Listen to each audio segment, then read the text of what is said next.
You spent your whole life thinking something was wrong with you, that you needed to be stronger, more confident, more rational, more of a man, less sensitive, less intense, less human. And the more you tried to adjust, the more it felt like you were never enough. The world kept telling you to change, but no one ever asked if, deep down, the real problem was even you. The truth? It wasn't. You were taught to fix yourself before you ever understood who you were. Trained to shrink, conditioned to stay quiet, shaped to never disturb. You swallowed emotions, buried pain, did everything right, and still carried that quiet sense of being wrong, like a factory defect, trying to fit into a manual that was never written for him. But what if I told you, there's nothing broken in there, that this urge to constantly improve yourself might just be another form of self-rejection, that real healing might not come from evolving, but from finally stopping the escape? Because when a man stops fixing himself, he starts recovering. And from there everything changes without effort, just presence, just truth, just him, whole. In this video you'll understand why that sense of inadequacy was planted in you, how the system feeds off your self-doubt, why personal growth became a new prison, and how the sensitivity you buried was actually your strongest part. You'll realize the flaw was never yours, it was in the soil, and that stopping the self-correction might be your first real act of freedom. He stood in front of the mirror, fixing the collar of his shirt for another day at work. Nothing looked wrong. But inside, everything hurt. It wasn't exhaustion, it was that strange feeling of living the right life, in the wrong body. The suit fit well, the job was respectable, the house looked perfect, but it felt like being trapped in a script he never wrote. And the cruelest part? No one ever forced him. He just kept saying yes. One yes a day.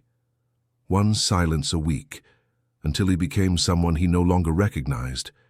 The root of it wasn't a single trauma. It was the slow accumulation of small betrayals against himself. When he swallowed discomfort in a relationship because men don't complain, when he hid disappointment at work just to avoid looking weak, when he wanted to ask for help but chose silence to maintain the image. Every small act taught him that feeling was dangerous, and that there was only space for what's useful, composed, unshakable. But he wasn't a machine.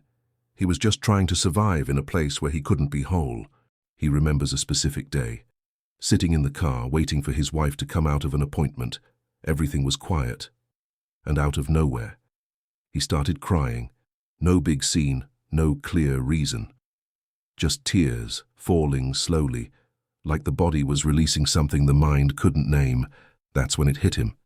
The pain wasn't new, it was ancient, but he'd been too busy pretending to be fine to ever feel it. That wasn't a breakdown. It was his truth, finally slipping through the cracks. The problem was never him. It was the soil he was planted in. A world that only values what's functional, predictable, controllable. With every attempt to fit in, he lost a piece of himself. Until one day, he became a stranger to his own face. What he calls failure today might just be the exhaustion of over-adjusting. And the real question isn't, what's wrong with me? It's this: who could I have become if no one had ever taught me to hide? He started thinking it was a choice. That changing meant growth. That constantly chasing the next version of himself was what smart men did. But deep down, he wasn't trying to grow. He was trying to be accepted. Every book, every doctrine, every course on how to be better, they were just sophisticated ways of begging for approval. He didn't want to be enlightened, he wanted to be loved. And that desire, disguised as discipline, made him even more vulnerable. The system saw that. It realized that insecure men spend more. That the man who doubts himself is easier to manipulate because he's always willing to pay for direction. That's how an entire market was built on guilt. Courses to become more confident, coaching programs to unlock your potential, mentorships to fix things you didn't even know were wrong. If they convince you you're broken, they can sell you the fix. Forever. The cage today is called personal development, but it's still a cage. He wakes up early, repeats affirmations, sets goals, avoids distractions, reads the right books. And still something feels missing, because deep down, none of it came from peace. It came from shame, from the belief that if he ever stops, If he ever fails, he'll finally be exposed as a fraud. So he keeps running, not because he's free, but because he's scared. It's like a bird trying to perfect its wings inside a cage. He believes the problem is him, that he still hasn't learned enough, that he hasn't reached the ideal version yet. But maybe the real issue isn't the strength of the wing. Maybe what's keeping him stuck is the space he's trying to fly in. And what if that's the truth? What if real growth starts when you stop running and finally question the voice that keeps telling you you're still not enough? At first, it felt like willpower, the decision to grow, to evolve, to stop making the same mistakes. He cut out the excess, controlled his impulses, refined his speech, started standing taller, speaking with more confidence, filtering every thought. But over time, it stopped being growth and became surveillance. It wasn't him sharpening himself anymore. It was him watching himself day and night, afraid to mess up even when no one was watching. He started observing himself constantly, not with curiosity, but with judgment. Every wrong thought was punished. Every slip-up brought guilt. He began to feel like a fraud whenever he felt anger, laziness, or the urge to escape routine. He couldn't allow anything too human to surface, so he hid everything that didn't fit the image he had built. The ideal version, the sellable version, the one that pleases. But the more he tried to live inside that mold, the less alive he felt. He looked in the mirror, searching for progress, but all he saw were flaws. Self-criticism became his only way of staying in control. And then comes the cruelest part. When someone asked how he was doing, he'd say in progress, as if he was always halfway down some road, never arriving, never ready, never free. The desire to be better became a duty, and that duty turned into a prison with invisible bars and 24-hour surveillance by himself. That's why so many people are on the path of growth, but never find peace, because what started as healing slowly became another form of rejection, as if everything he is now is just an obstacle to who he's supposed to become. But maybe the real question isn't, who do you want to be? It's, how far have you been running from who you already are? At some point, he stopped knowing the difference between personality traits and armor. He got so used to playing roles that he forgot the face behind the mask. Kind, helpful, funny, efficient, it all worked. But it all also served to hide. He didn't evolve over time. He adapted. Because from a young age he learned that showing the truth was risky. So he built a version of himself that could survive. And it survived so well, it erased the original. Some men joke all the time, not out of lightness but fear of silence. Others help everyone, fix everything, are always available. But deep down they're hoping someone will notice how exhausted they are. Others become obsessed with performance. They work late into the night, chase goals, hit targets. Not because they love to win, but because they don't know who they are without the applause. All of it looks like strength, but it's escape. Sophisticated, silent, and socially rewarded escape. He only realizes this when life stops, when someone dies, when a relationship ends, when he gets fired. In those moments, everything that looked like identity collapses, and what's left isn't clarity, it's emptiness. Because he spent so long performing, he forgot how to just exist. He no longer knows what he enjoys, what he misses, whether what he thinks is truly his, or just what he became to avoid being rejected. It's a shock to realize that his best version was just a fortress. And like every fortress, it protects, but it also isolates. He became armor before he became a man, and now he carries the weight of a life where almost everything went right, except the feeling of being alive inside. And maybe the first step isn't becoming better, but having the courage to ask, how many parts of yourself did you create, just so you wouldn't get hurt? He learned to be ashamed of the most human part of himself, his sensitivity. He stopped crying at movies, stopped telling anyone when something hurt, stopped saying he missed people. When sadness came, he locked himself in the bathroom. When fear showed up, he faked fatigue. And little by little, he became a man who feels, but hides it, who suffers, but justifies it, and the world claps. because it confused numbness with strength and coldness with maturity. The men around him are suffering too, but they hide it well. They talk about work, investments, politics, football, anything that doesn't demand exposure. When they meet up, they silently compete to see who seems more in control. But none of them are.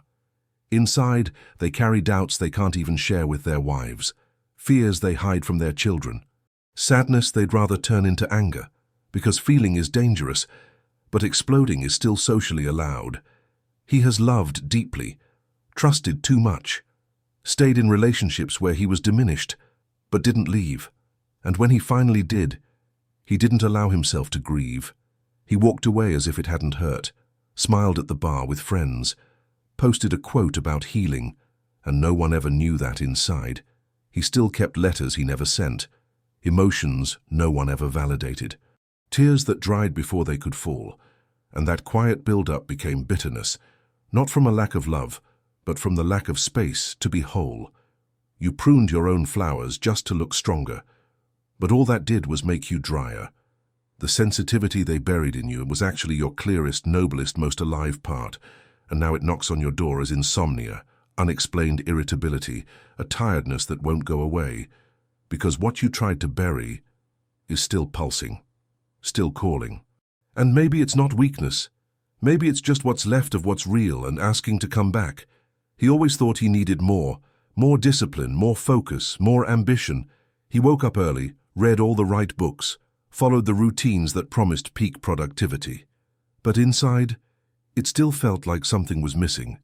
Even on good days, there was that quiet thought. It's still not enough, as if there was an invisible finish line, one that kept moving further every time he got closer. Over time, he started confusing peace with failure. Resting felt like quitting, enjoying something simple, a day with no productivity, a light conversation, a slow walk, made him feel like he was falling behind. He'd been conditioned to chase growth non-stop. But the truth is, he wasn't evolving. He was burning out, addicted to the feeling of heading somewhere, even if that place never came. It's like a man in the desert chasing his own reflection. He sees something shining in the distance, another goal, another course, another milestone. He runs, he achieves, but soon he's thirsty again and runs harder, never questioning if the thirst is real or if it was planted, because the chase keeps him busy. And that busyness keeps him from feeling the one thing that might hurt the most, the emptiness that remains even after the win. He's not failing because he hasn't arrived.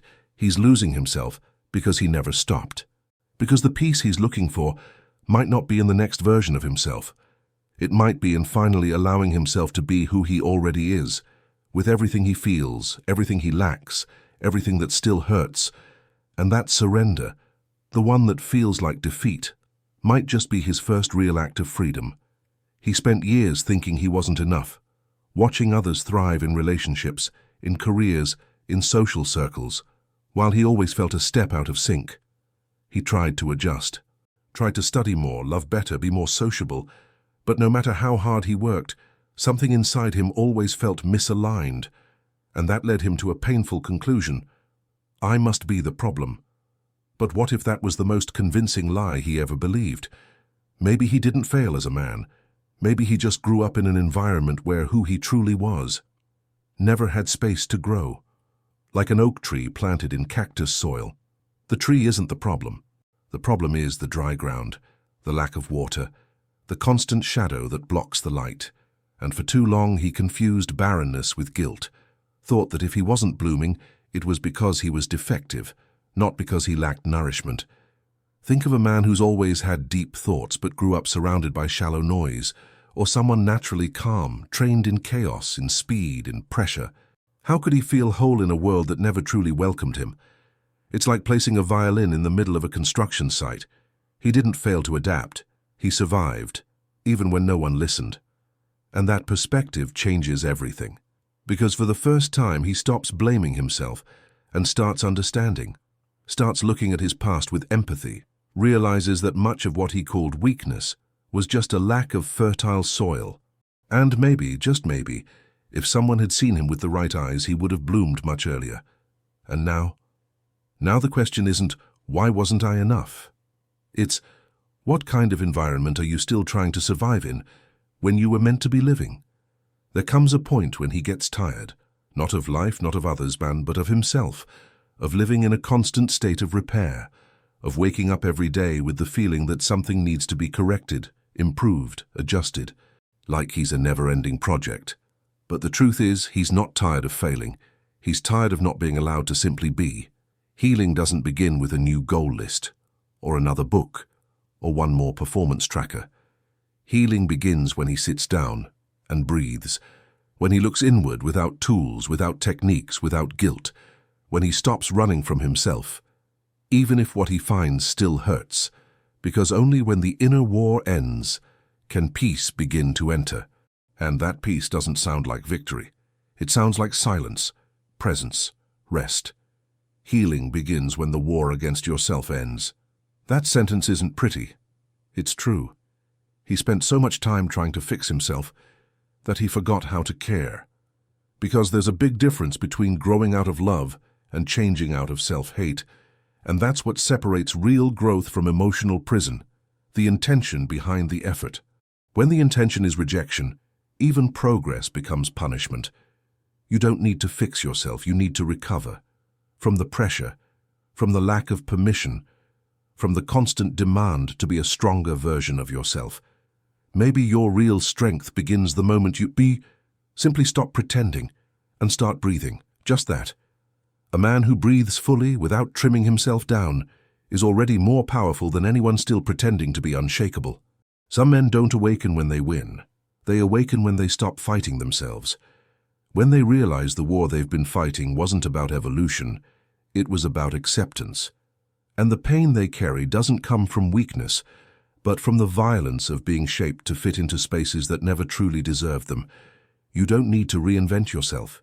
You need to remember who you were before you started adjusting, before you went silent, before you started performing. Because the man you're trying to build might not be stronger, just more marketable. And the one you left behind, it might have been the truest version of you. Recovery begins the moment you stop running, when you understand that the problem was never you. It was the soil, the narrative, the forced silence you mistook for maturity. And now, maybe it's time to return to yourself. No rush, no mask, no performance. Just presence. If this spoke to you, if some part of this video said what you've never been able to say out loud, then subscribe. This channel is for men who are done pretending and are ready to live as they are, with weight, with truth, with silence, and with power.